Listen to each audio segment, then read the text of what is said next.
Yes.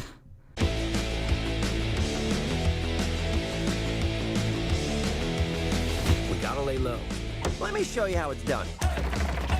So should we get out of here? Yeah, time to go. I always want to do this. Nailed it! This is my power. And I'm using it to protect my friends. Let's go! Let's go! Let's go!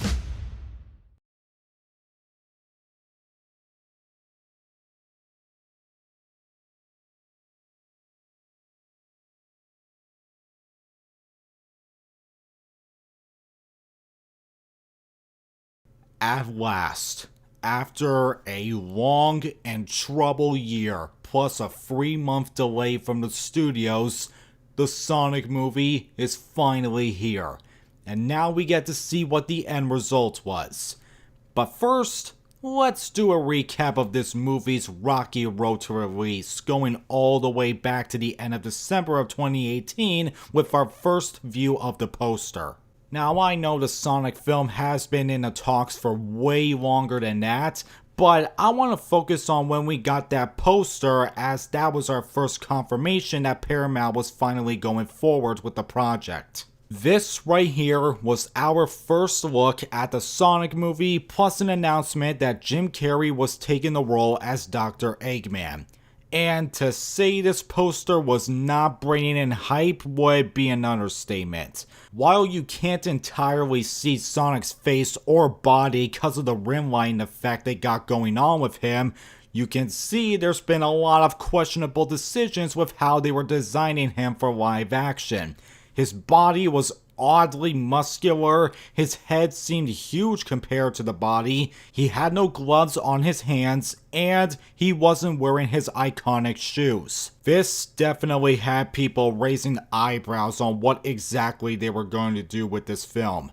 But we haven't heard much from that since, until March of 2019, where we got some advertisement leaks, plus a leaked movie image that showed what exactly he was going to look like. This, while not looking terrible upon first glance, was still not convincing a lot of people, and doubts for the movie were really starting to rise up. It was especially bad for Sonic, considering Pokemon was coming out at this time, and they managed to perfectly incorporate their video game designs into live action without having to change so much. But all of this really didn't mean much for some. What really mattered was how he was really gonna look like in the trailers. And in May of 2019, we got our first look at the Sonic movie, plus a better look of our favorite spiky blue hedgehog. And shit, it was a complete bomb. SFPD! Meow?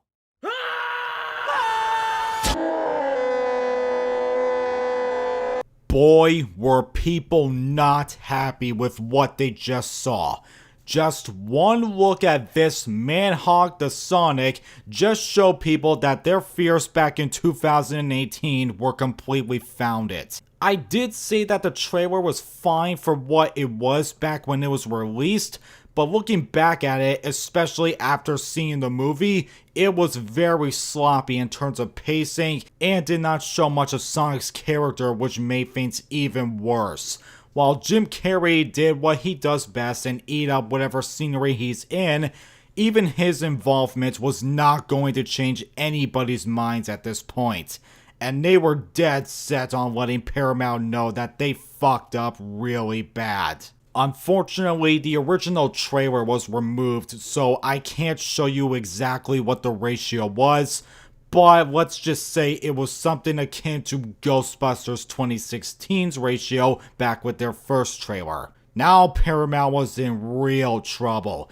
Their trailer got blasted, people were memeing on the abomination they called Sonic, and at this point, everybody was now convinced that this movie was going to be a complete disaster. If this is what they were going to have us look at for a good hour and a half, what made people think the script and directing wasn't going to be just as bad? It seemed like it was all over for the Blue Hedgehog. Until the impossible happened. Jeff Fowler, the director of Sonic the Hedgehog, actually responded to the complaints and said that they were going to rework the design that fits more in line with what Sonic was always supposed to be. Sounds good, but it was already June when this statement came out, and the movie was set to be released in November. How could they redesign him in such a short period of time? Well, the answer to that is, you delay it. Yep, they actually went and delayed Sonic the Hedgehog to February 14th of 2020 so that they can have more time with the design. Now this really was a surprise because how often do you see studios risk themselves by pushing the movies back just so they can fix up some CGI characters that fans responded poorly to, if they ever even responded to them at all? It was not common. So to see this happen was like a breath of fresh air for the community. Of course, you still had your skeptics like, what if his design turned out worse than what we already have? You had people posting this leaked design of Sonic, which, if any of you honestly believe this was the new design for the movie, please do me a favor and burn your computer. So even though all that was going on November of 2019, oddly enough being the original release date for the movie, we finally get to see our new look at Sonic's design with the new trailer. And it was everything we wanted it to be. Not only did he look way better in terms of his color and fur they gave him, along with the addition of quills for his hair, but he has all the signature looks he has had for years, something he should have had in the first trailer. This was a definite win on Paramount's part. Those who were actively avoiding the movie at all costs were now going to support it just cause they took the time to fix the design. But I didn't want that to just be the reason to go see this movie. I was still worried about one thing. That even though we took all this time to let Paramount know we weren't happy with what they did with Sonic, and they chose to listen to the feedback and rework his looks for the fans, that it would ultimately not pay off at the end because the film would have been a complete dud. But now that we're here, we can now watch the movie and see what they did with the Blue Hedgehog's first feature film. And let me just say, I am so happy that it turned out so much better than expected. Guys, we got a lot to unpack here. So sit tight, get some drinks, because this is probably going to be a long video. Also, big spoiler warning. If you have not seen the movie, it's probably not a good idea to watch this video because I am going to go in depth on certain things. So, without further ado, let's get to the pros.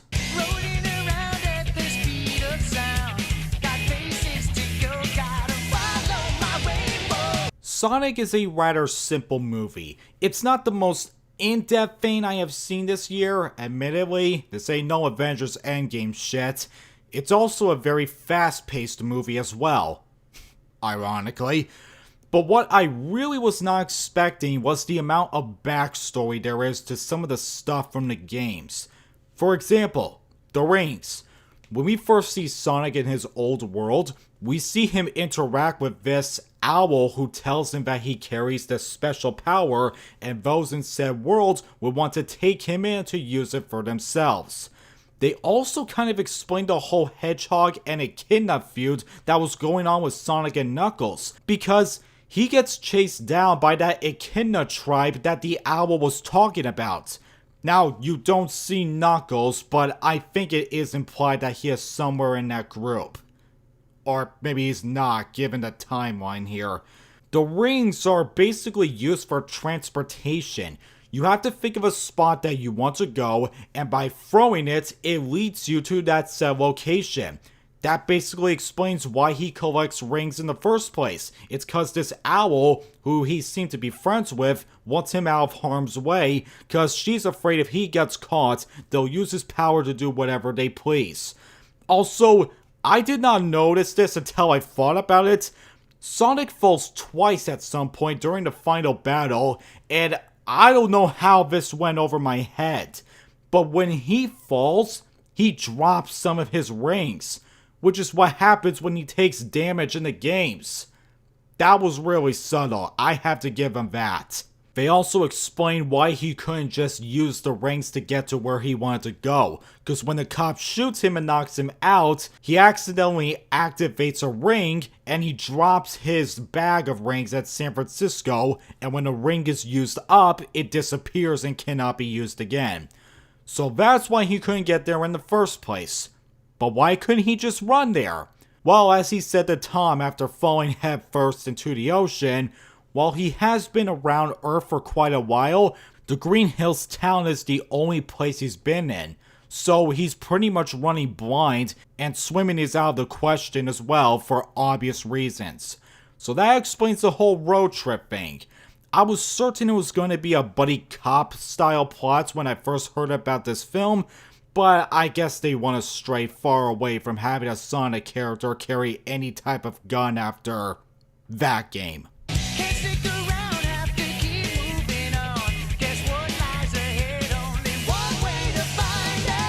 I'm surprised with how much character there really is with not just Sonic, but Tom as well. Sonic had to leave his home for a planet that he is not only not familiar with, but filled with humans that if they ever made contact with him, would most certainly take him to the government. So, he's been alone for quite some time, and that's sort of his character arc. He wants to find a friend. He even tells Tom why he is choosing him over anyone else, because Sonic's had his eye on him for a long time, and since he is a sheriff in the town, this would give Sonic further justification on why he is asking him directly to help him. And the reason Tom is agreeing to take Sonic to get his rings in the first place and escape Robotnik is because his arc as a sheriff at his local town is to save somebody from life or death, even if that said person is a hedgehog. So yeah, quite a bit of character development here, which is surprising. I'm also glad that they didn't try to force in a love relationship with Tom and his girlfriend, and instead have them already be together. Not really much to say about her, she's just there to assist both Tom and Sonic to get them closer to getting Sonic his rings. Oh, and his shoes too! I forgot to talk about this.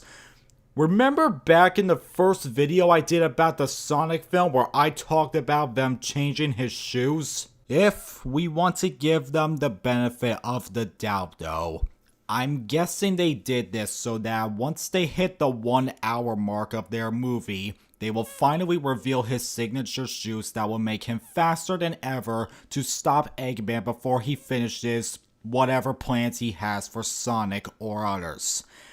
And to that, I say, fuck you! Let him have his shoes from the start! Well, guess what? That's exactly what happens. For the first hour of the movie, he's wearing these very worn down shoes that have holes in them and also are not the same pairs. And when Tom takes him to his girlfriend's house after he gets hurt from fighting Robotnik's drones, they patch him up and they see that he was wearing these shoes all the time, which looked uncomfortable. So they take them off and they see he's even got holes in his socks, and as it turns out, his feet are paws. They're not human. They're what you would see on a dog, which is interesting. Or an actual hedgehog, to that matter. It also makes me wonder what that would have looked like if they kept the old design. Actually, I don't want to think about that. That's fucking terrifying. And yeah, get used to me saying, imagine if this had the old design, because that's what we kinda have to think about now after seeing what the movie is like. So this kid, named Jojo, goes to her room and she gives him his famous shoes. And they also tie this in with his arc about him being lonely, because he says to the kid, "No one's ever gotten me a gift before." It's just those little things that really give this movie heart, and I do like that him getting the shoes serves a purpose and is not just a throwaway as I thought it was gonna be. I'm still a little pissed that my guess in that video was correct, but what can you do?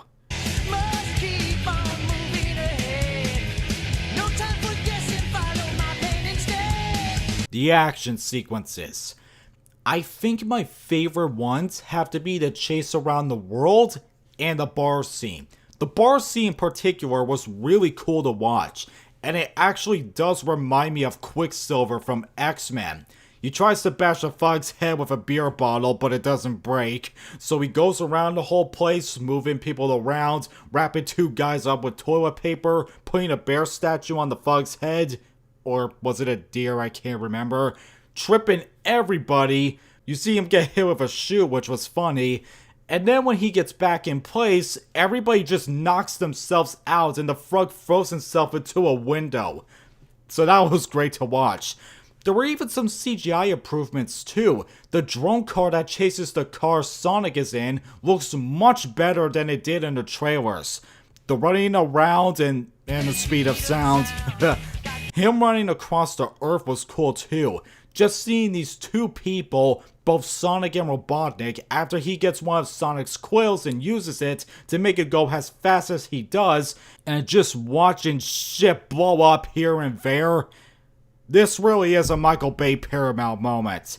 And the last fight has probably the most epic Sonic moment I have ever seen. He's just down on the floor. Tom goes to his aid. Robotnik asks him, "Why are you so protective of him?"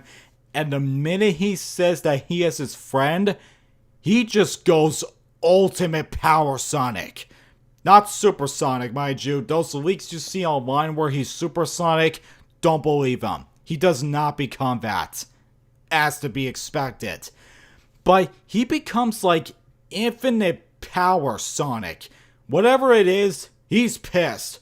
And he just beats the shit out of Robotnik's ship. And this is another thing from the games. He bounces off the ship and onto the buildings like a pinball. Like, he bounces on and off it and slowly breaks the ship. And I noticed that. So he puts up a ring that brings him to the Mushroom Land. We'll talk about that later. And just knocks him into it. And the day is saved. And that's when Sonic decides to not leave Earth and instead use his powers to keep his friends away from danger. And they even give him his own room in the attic, and it has all his stuff from the cave that you saw in the trailer. I don't know how they got there or found out where it was, but it was a nice moment there. Trusting in what you can see. Take my lead, I'll set you free. Yeah, I'm pretty sure we all saw this coming. Literally, you cannot have a movie starring Jim Carrey in a comedy role and say he is going to be the worst part of the movie. Strangely enough, Jim Carrey as Robotnik is pretty much what you expect Robotnik to be like if he was played by Jim Carrey. I'm glad that the writers didn't give him any further motivation other than just being a bad guy. Not only was the government reluctant to have him associated with this sudden EMP attack, as they call it, which was when Sonic accidentally wiped out the country's power during the baseball scene, not only is he a jerk to the officers, a jerk to his assistant, he hates people in general. He threw that thug out the window again when he refused to give their location, but he also wouldn't stop at killing Tom for hiding Sonic from him. This guy is evil and he knows it. So much so that he dances to a song called Where Evil Grows. By the way, that dance scene, awesome. Sonic does call him Eggman at some point, though I can't seem to figure out what prompted him to call him that. He just says it, which I thought was kind of lame. I do think Carrey sometimes goes a bit over the top in some scenes, even in those that are supposed to be rather chilled out. But then again, this is Jim Carrey we're talking about. Chilling out is clearly not in his vocabulary. Follow me, set me free, trust me and we will escape from the city. And of course, there is a post-credit scene. Well, there's actually two, but we'll get to that. So, Robotnik is no longer there, Sonic is staying home and has a family, everything is all handy-dandy. But then the wind starts gusting around the hills, a ring portal appears and out comes Tails! And yes, he does look exactly like his video game counterpart. I think he's even voiced by the same actor too. I couldn't really figure it out, but I think it is him. As it turns out, he's been searching for Sonic this whole time, and now that he has finally found the planet where his last known location was, the two can meet for the plot of the second film. I was with Steffi when we were watching this movie, and I remembered her eyes lighting up when she saw him. Tails is one of her favorite Sonic characters ever, and she was so happy to see he was going to be in the second one. Now, I need to wonder if this post-credit scene was always planned, or they added it in during the delays. Of course everyone's gonna say, oh, imagine what he would have looked like if Sonic never got remade. I have to say, it would be super weird if this was planned from the start, but Tails' design as seen in the movie was never altered. Which means you would have had a Tails that looks faithful to the games, with a Sonic that looks like your child's sleep paralysis demon. Yeah, that would have not been good. Though I can't say this was planned from the start. There had to have been some changes after the movie was pushed back to 2020 when they realized they couldn't do a realistic looking Sonic the Hedgehog. But if this was planned from the start and they had a different design for Tails, then I hope to God that picture never gets leaked online. But while I enjoyed that post-credit scene, there's one that I did not like. And I think it's time we get to the negatives of this movie. Follow me, set me free, trust me and we will escape from the city. Remember what I said in the first Sonic movie trailer where we saw Jim Carrey having a more accurate design to his video game counterparts at the very end of it? Well, you do see him in the outfit at the end credit scene. I hate it so much. And that's the one thing I cannot forgive Paramount for. It's another one of those bullshit movie trailer cliches where the last scene of the trailer turns out to be the last scene of the movie, which more often than not either completely spoils the film or bait the audience thinking something is about to come when it was all just a tease. Now, not all trailers do this. There are a handful of movies that show their last scene in a subtle way, but when I see Jim Carrey in this Eggman design teased at the very end of the trailer, I expect to see that design at some point in the middle of the film instead of being a sequel tease. It's not to say they didn't have a point with Robotnik looking the way he is throughout the film. I just wish they didn't drop that ball on us if they were going to use it to promote their sequel, which during the time of that would have been a huge risk and a certain money sink for the project had the redesign have never gone through. Now, although that did irritate me, and it does sound like I'm gonna go on a rant for the next points, the rest of the negatives, thankfully, are somewhat minor. Follow me.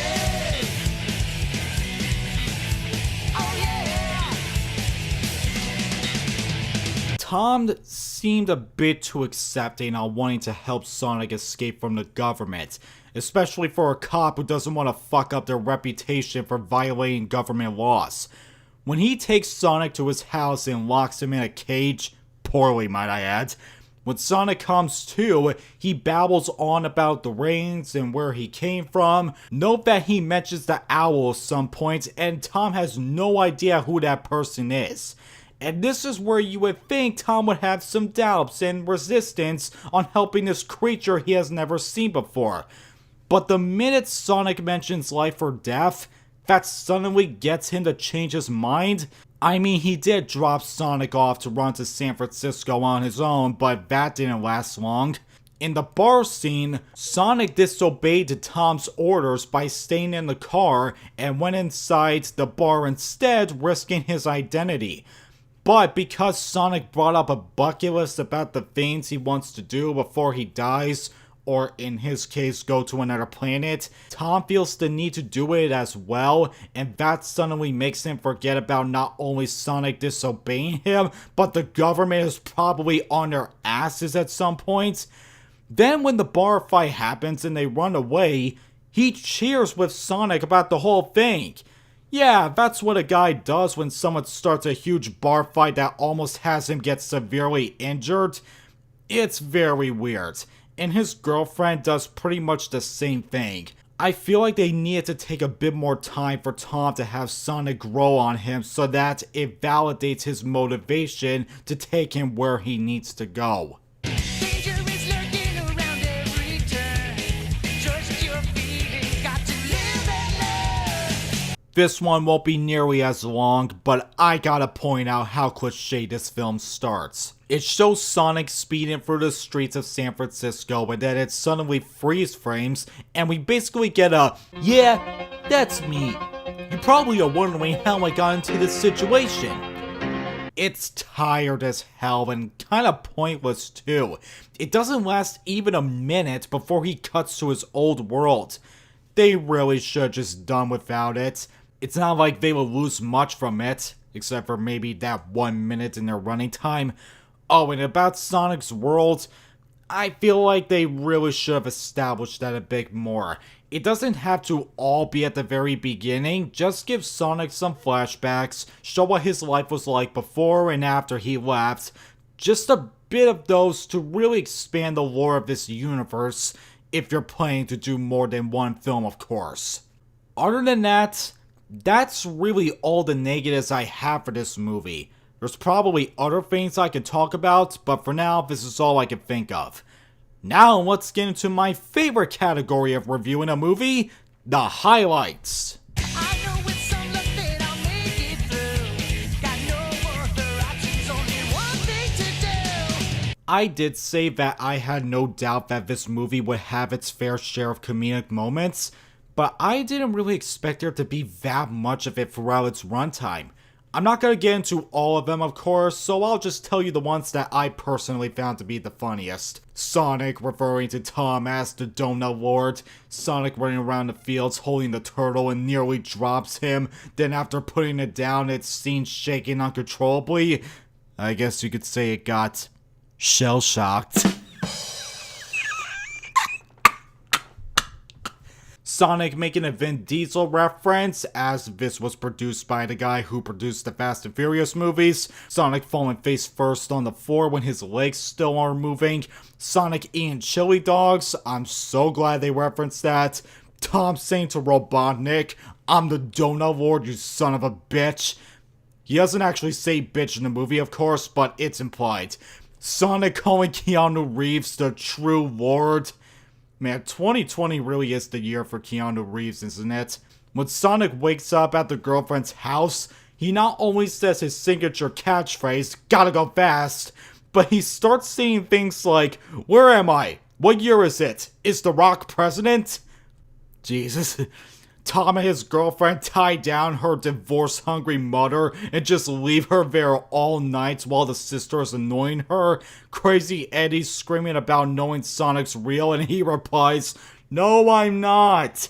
The thugs saying they don't like hipsters in the bar and Sonic nonchalantly says, "How dare you?" Sonic gets a boot in the face during the bar scene as mentioned. Sonic pushes his friends off the building where he got his rings and Robotnik is just thrown off by it, but then tries to act like he planned to be thrown off.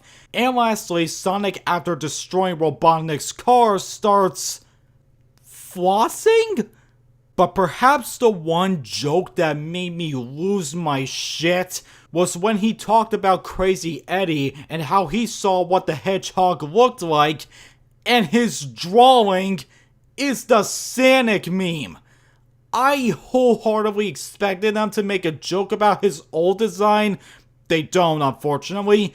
But I was not expecting them to make a reference to one of his internet memes. I couldn't stop laughing. It was brilliant. I don't care what lies ahead. No time for guessing, follow my plan instead. This one's a bit short too, but remember when I said that this part of the trailer sounded off as if they took two different sentences and tried to combine them into one? Whatever this creature is, I'm going to uncover the source of its power. Well, guess what? They did take two different sentences and try to combine them into one. So I was right. For the third time. Find that next day, no matter what that may be. Take my lead, I'll set you free. Alright, let's finally talk about this mushroom land that Sonic's been referring to all this time. The plan is, if he ever got caught, his final area would be to go to a planet filled with mushrooms. And even though they never mention anything else about it, does this sound like a very subtle Mario reference to you guys? I mean, the thought of Mushroom Land grosses him out, and he even says, "I hate mushrooms," as his rival is Super Mario, who lives in the Mushroom Kingdom. Like I said, this could just be an area they thought of for character purposes, but it really makes you think if Sega's trying to tell us something. Follow me, set me free. Trust me and we will escape from the city. Of course, we can't discuss Sonic the Hedgehog without bringing up the obvious question, what could have been for this movie if the redesign never happened? Well, now that we know that the end product didn't turn out to be a bust as we thought originally, I think it's very safe to say that this movie would have most certainly gone fucked over if they never delayed or fixed Sonic. And it would have been all the more disappointing too. It's one thing to have a bad Sonic look and have a bad movie as well, but to have a bad Sonic look but a rather solid movie would have been another thing. Sonic definitely is the main focus here, and we do see him up close every often. And with a design like this, it certainly would have drastically changed the tones of each scene. All the heartwarming /sad /epic scenes in the movie would have been squandered just by looking at this version of Manhog. And it would have no doubt hurt the movie's ticket sales, because even if you got a good movie on your hands, who would want to see this for an hour and a half? It shows that Sega and Paramount really did care for this movie and did not want its potential to go to waste. Which brings up another question people have. Follow me, set me free. Trust me and we will escape from the city. Was this intentional? Did Paramount purposely make a bad-looking Sonic so that when the public outrage starts to rise, they can right away change course by giving them a proper design which will not only win people back, but also increase profits on its opening day? And my opinion of that is, that's quite a stretch.